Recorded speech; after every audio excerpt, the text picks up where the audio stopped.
Jackie Martinez, and today I will be speaking on why I believe that DACA recipients should be given a path to citizenship. Put yourself in their shoes. Imagine you've done everything right your entire life. Studied hard, worked hard, maybe even graduated on top of your class, only to suddenly face the threat of deportation to a country that you know nothing about, with a language that you may not even speak.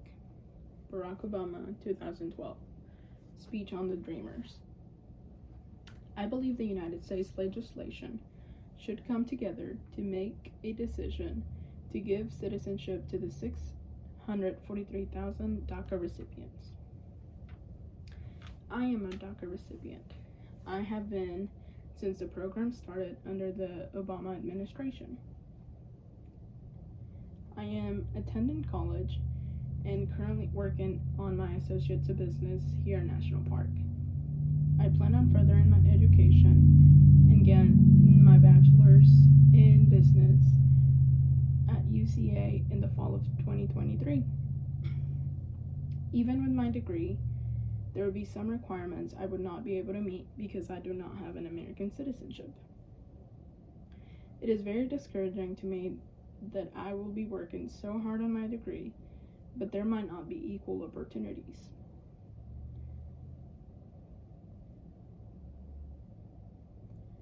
Due to my not legal status, there would be some requirements that I would not be able to meet. Like, if the company that I worked for required me to travel outside of the country, it is not something that I would be able to do. This is why I believe that the government should make a plan to improve the quality of life for all DACA recipients. Granting legal status to DACA recipients would create huge boost in the economy and our GDP, would create more productive DACA recipients, and would improve DACA recipients' mental health.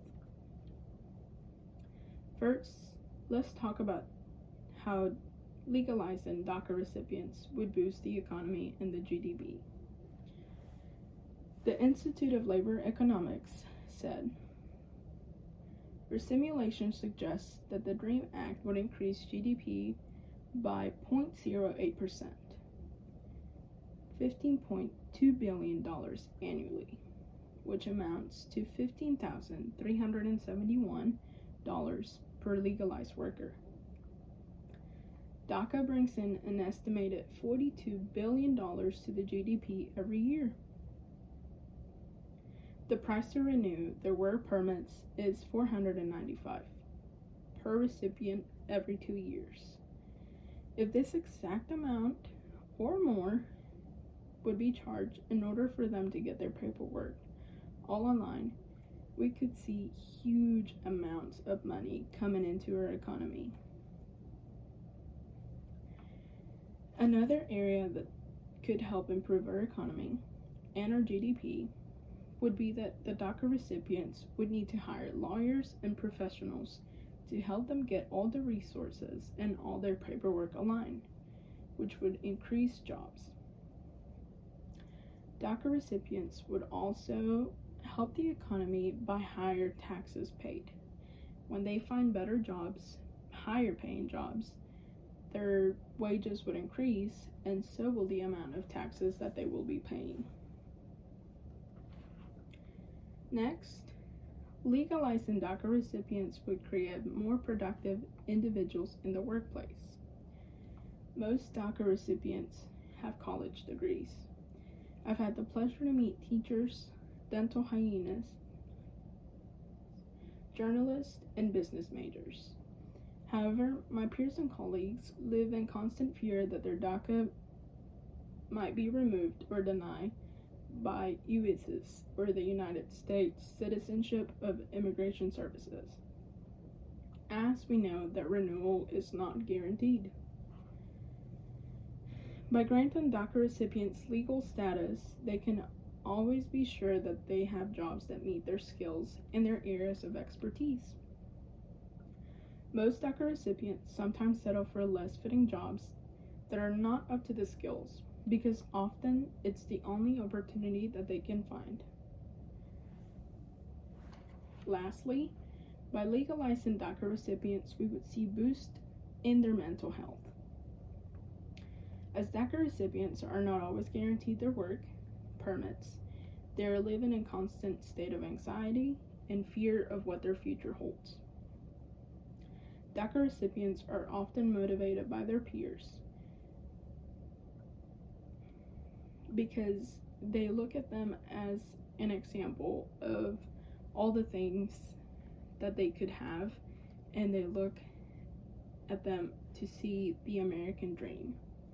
However, they are often more motivated than their peers because they've had to fight harder to get to where they are, and oftentimes they have to grow up and mature faster than most children.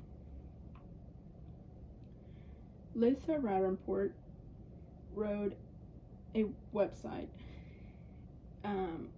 where she talks about mental health in the DACA recipients. DACA recipients have had to deal with the social stigma of being an illegal.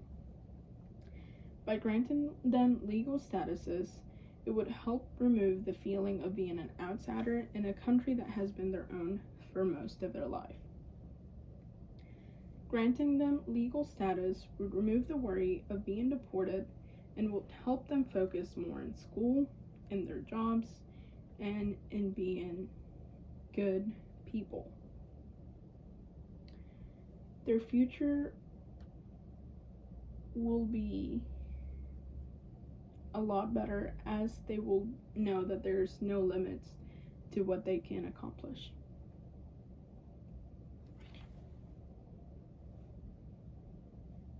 As you've learned, DACA recipients are productive members of society and have had a tough road growing up. It is time to relieve some of their worries and give them the opportunity that the American dream has promised and the American dream that they have been chasing. Granting legal status to DACA recipients would create huge boost in the economy and our GDP, would create more productive DACA members, and would improve DACA recipients' mental health. These are young people who study in our schools, they play in our neighborhoods, they are friends with our kids, they pledge allegiance to our flags, they are Americans in their hearts, in their minds, in every single way but one, on paper. Barack Obama's speech on deferred action in 2012.